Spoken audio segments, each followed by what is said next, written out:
In this video, we're going to talk about some essential ideas in getting your learning on track.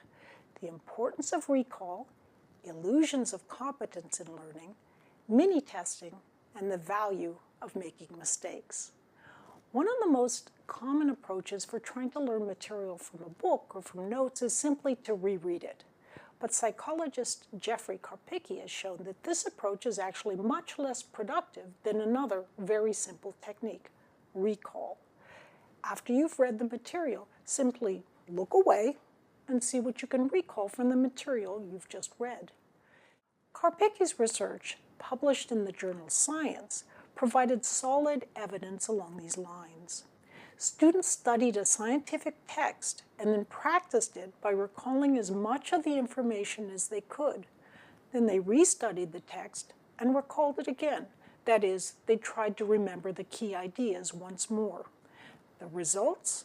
In the same amount of time, by simply practicing and recalling the material, students learned far more and at a much deeper level than they did using any other approach, including simply rereading the text a number of times or drawing concept maps that supposedly enriched the relationships in the materials under study. This improved learning comes whether students take a formal test or just informally test themselves. This gives an important reminder. When we retrieve knowledge, we're not just being mindless robots. The retrieval process itself enhances deep learning and helps us to begin forming chunks. It's almost as if the recall process helps build in little neural hooks that we can hang our thinking on. Even more of a surprise to researchers was that the students themselves predicted that simply reading and recalling the materials wasn't the best way to learn. They thought concept mapping, drawing diagrams that show the relationship between concepts, would be the best. But if you're trying to build connections between chunks before the basic chunks are embedded in the brain, it doesn't work as well.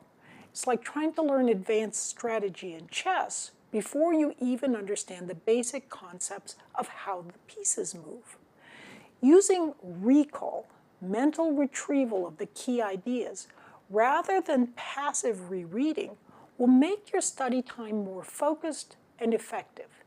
The only time rereading text seems to be effective is if you let time pass between the rereadings so that it becomes more of an exercise in spaced repetition. One way to think about this type of learning and recall is shown right here. As we mentioned earlier, there are 4 or so slots in working memory. When you're first learning how to understand a concept or a technique to solve a problem, your entire working memory is involved in the process, as shown by this sort of mad tangle of connections between the 4 slots of working memory. As you begin to chunk the concept, you will feel it connecting more easily and smoothly in your mind.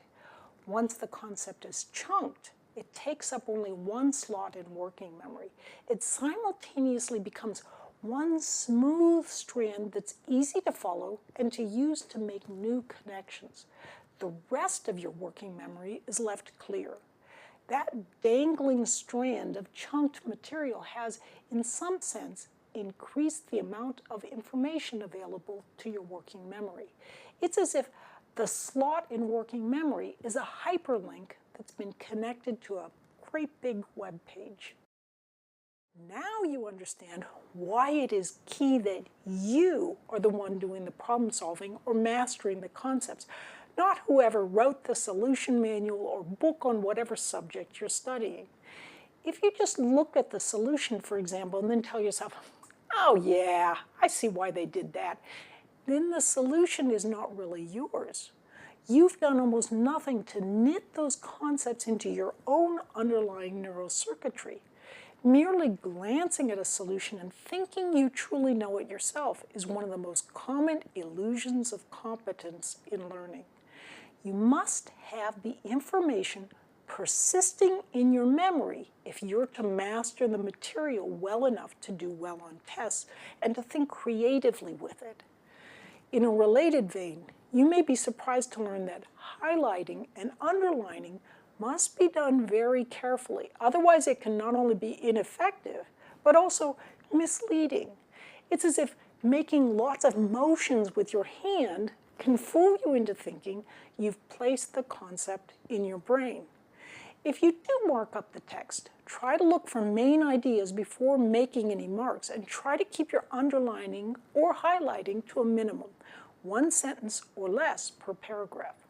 On the other hand, words or notes in a margin that synthesize key concepts are a very good idea. Jeff Karpicki, the same researcher who's done such important work related to recall, has also done research on a related topic: illusions of competence in learning. The reason students like to keep rereading their notes or a textbook is that when they have the book, or Google, open right in front of them, it provides the illusion that the material is also in their brains. But it's not. Because it can be easier to look at the book instead of recalling, students persist in their illusion, studying in a way that just isn't very effective.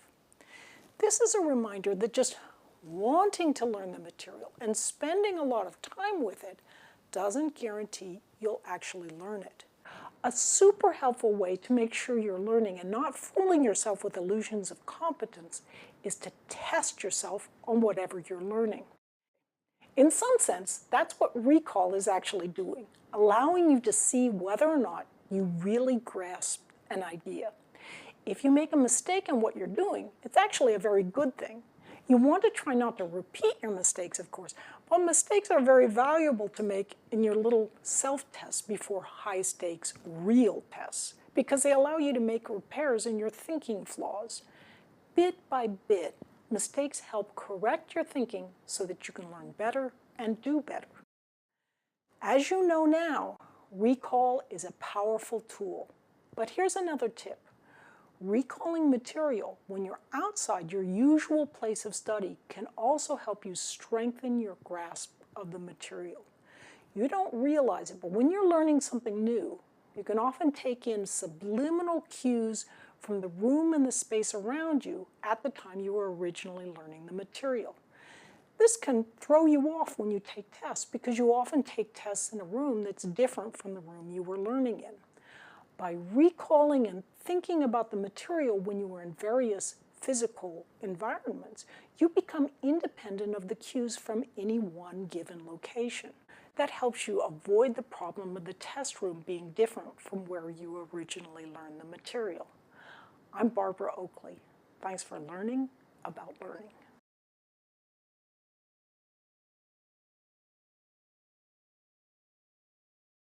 Mistakes are very valuable to make in that you're a little...